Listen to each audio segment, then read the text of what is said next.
This is the reading of the book, I Work for God. Chapter 2, The Beginning of My Resume. People who know my life story tell me you should write a book. I've never really felt the calling or desire to write out my life story. It would contain such highlights as, my mother tried to abort me when she found out she was pregnant with me. My father was a drug user. I was molested as a child. I was abandoned at the age of 5. My family of origin was highly dysfunctional. I was married at 18 and a mother of 3 by age 23. I became a recovering alcoholic by age 28. Have suffered health issues, and in most recent days survived a major semi-truck accident. We all have our stuff. My stuff is probably just as familiar to some people as it is foreign to others. No matter what my past has been littered with, the bottom line is this: I am still alive. So rather than write a book that would pull on the heartstrings of millions of readers, I chose to share with the world a piece of my life that would help anyone trapped in the mundane grind of the 9-to-5 unsatisfactory lifestyle break out of it like I did.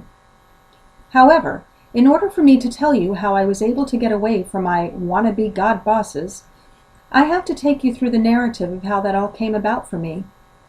I see it as the beginning of my resume. It's the shortest long story I know. Some of it is funny, some of it is ugly, some of it is boring, and some of it is downright unbelievable.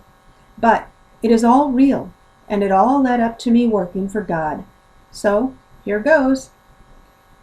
I have worked as a counselor on and off for most of my adult working life. It's funny because people think counselors should have their act together all the time. In fact, I just had coffee with a friend of mine the other day, who is also a counselor, and she asked me if I had ever felt that as a counselor I should have my act together. I'm probably misquoting her, but the answer to the question was yes. After all, people go to counselors for guidance and help for their everyday problems, and they expect the answers to come from someone whom they believe has arrived at total sainthood. I hate to shatter anyone's expectations or ideals here, but counselors are not saints. They are just ordinary people with ordinary lives who suffer ordinary problems like everyone else that walks on this earth. We live in a fallen world, full of sin and pain and grief, and nobody, no matter their professional position in life, can escape the realities and consequences of that. I believe my problems at the time stemmed from a lack of faith in God. In fact, I was very angry at God. I felt that God had somehow let me down and had abandoned me. There was this internal rage inside of me, and I tried to cover it up with work, relationships, and a whole host of other things that just didn't work. It's only my opinion, but I truly believe all of us are born with a God-sized hole in our lives, and the only thing that will fill that hole is God Himself. Many people spend a lifetime trying to fill it with fun stuff, only to find out it didn't work, and they are somehow left defeated, broken, and lonely. Maybe you are one of those people. I know I sure was. I had heard the part of the Bible verse from Hebrews 13:5 that said, God would never leave me nor forsake me, but I sure didn't feel it evident in my life. Long story short, turns out I left God. He really never did leave me. I had recently left my job as a transitional specialist teaching life skills to male inmates in a medium security prison, and was sort of bouncing around from one idea of what I should do to another. I tried my hand at a couple of things that didn't work out for me and was considering becoming an over-the-road truck driver. I tried to get my CDL but failed the test. I was also working desperately to get a creepy stalker out of my life who had been threatening and damaging to me. Life really just wasn't going well for me at all. But like I said, I had left God. What was I expecting? One day, during this time when I was at one of the lowest points of my life, I needed to have a wisdom tooth extracted. Now that doesn't seem so unusual, does it? It shouldn't have been. But what followed that extraction was a whirlwind of events that left me feeling desperate and suicidal. I went to an oral surgeon in Denver to have a difficult wisdom tooth removed. the bottom one on the left-hand side to be exact. My local dentist recommended we take it out so he could get to the tooth next to it to put a filling in. You know the drill. No pun intended. They have you fill out your medical history, give you releases to sign, and then eventually call your name and whisk you into their little room. Everything seemed pretty routine, really. They put the needle in my arm and told me to count backwards from 10. I think I got to 8 before I passed out cold. The tooth was mixed up in some nerves, and the surgeon had warned me that this might be a difficult extraction, but I wasn't prepared for what came next. During the surgery, they bumped a nerve, and the pain was so intense I woke up from the anesthesia. They had to pump me full of more knockout potion to keep me from coming fully out of it. Finally, the extraction was over, and they sent me merrily on my way. I knew I would be in a little pain after having a wisdom tooth removed, but there was no way I was expecting the level of pain I would go through. If you have ever suffered nerve damage in your jaw, then maybe you can relate to this. The pain was so intense that my local dentist wondered if I had a fractured jaw as a result of the extraction. He took new x-rays and found nothing. I would rest in bed and try to comfort myself by thinking of something, anything other than the excruciating pain that was throbbing in my jaw and in my head. But no other thoughts would enter my mind. I couldn't eat, I couldn't sleep, and although I wanted to, I couldn't even muster up the energy to cry. The idea of taking a gun to my head and ending it all started to seem like a viable option. I never would have done it, though. I was too afraid to die. I was too afraid to die, but I just couldn't handle the thought of living with the pain either. Besides this physical pain, I was still trying to get rid of the creepy stalker. My husband and I were having marital problems, and my last child had just moved out of the house. I was suffering from both severe physical and emotional pain. Life was anything but dandy. Unable to eat and barely able to speak, I crawled over to a neighbor's house that was living behind me. He was a young college student with a serious drug and alcohol problem. He kept trying to get clean and sober, and had a story checkered with spots of relapses. In desperation, I knocked on his door and begged for help. I was blessed to have caught him at a time when he was both sober and somewhat sane. I could hardly talk, but I managed to ask for help. I knew I either needed food or a trip to the hospital. This wonderful young man, whose name I cannot share with you, got me back into my house and went to the store for ice cream for me. He came back with the ice cream, about the only thing I could get into my system at the time, and sat with me. I mulled over the failings of my life and was tremendously full of hate, rage, resentment, and anger over my fate.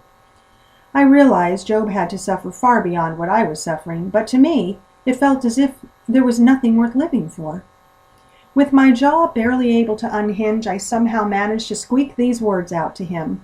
I said, "I don't understand why God is doing this to me." The young man looked at me, and the words he said in response changed my life forever. He said, "Oh, Laura, God isn't doing this to you, but He will let you go through whatever it takes to get you to turn to Him. He just wants to be your friend." Those words ran through my entire body, and it seemed as if all my past and present troubles came to head in that very moment. I suddenly realized that my troubles were mostly of my own making, and unless I made a decision to turn my will over to God, things were not ever going to get better. Dazed by his words, I sat motionless. He suddenly leaped up and said he was going to run home and get a book for me to look at. Out the door he went. I sat there for a few minutes and prayed the most honest prayer I could muster up at the time. "Fine, God. You want to be my friend? Fine. Then I will treat you like I treat my friends, but don't expect much more from me." I was feeling pretty shaken up by the realization that God was allowing me to go through some suffering in order to get me to communicate with Him, and my response was to be sarcastic and bitter. After a little while, the young man came back with a book he wanted me to read. I've always had a fascination with the number 11. It's my favorite number, I guess. After all, what other number lets you be number 1 twice? So, in my sarcastic rant, telling God I would be His friend, I flipped the book open to chapter 11. The title of the chapter was, "God Wants to Be Your Friend." Now, if that wasn't divine intervention, I don't know what is. So I dropped the sarcasm and chose to give this God plus me friendship a try. I spent the next couple of days still clinging to some anger about my situation, trying to talk to God. Part of my anger stemmed from an encounter I had had with God about 7 or 8 years prior. I had been lying in bed resting, the sun streaming in through the window and the warm light on my face. I still remember staring at the wall where I had hung some oil lamps, and I was loving life and feeling connected to God. I don't know what I was praying about, but I do know I was praying. All of a sudden, I heard something. It was a voice with no sound, and I can't explain how I knew, but I am convinced it was the sound of Jesus speaking to me. And what I heard him say was, "I'm going to bless you beyond that which you could possibly imagine." I am equally convinced that I heard him laugh as he said that. You can imagine my excitement as I started to think of big houses, fancy cars, and a big fat bank account. But what happened instead was a series of devastating life events that left me angry, bitter, and now in poor health. So I spent the next couple of days pondering the idea that God would allow me to go through whatever it took to get me to turn to him. Why hadn't he blessed me instead, like he said he was going to? I have since learned that God will render us white as snow, but not against our will, and I had certainly thrown a cosmic temper tantrum in an attempt to get God to meet the demands of my will. Big house, fancy cars, big fat bank account. My jaw was slowly beginning to heal and the pain was lessening each day, but all I could focus on was that I absolutely did not ever want to go through that type of darkness in my life again. Somehow, I became willing to open my heart to the idea that maybe God had really not abandoned me, and maybe my selfish acts had left me in a situation that had led God to get my attention any way he could, even if it meant hurting my jaw. I now believe God uses devastation to wake us up from a life that is less than dependent upon him. Please don't envision sugar plums and roses just yet. I was still dazed and confused, and holding on to some resentment. All I knew was that God had the answers, and I had to find out what those answers were. I went about treating God like my friend.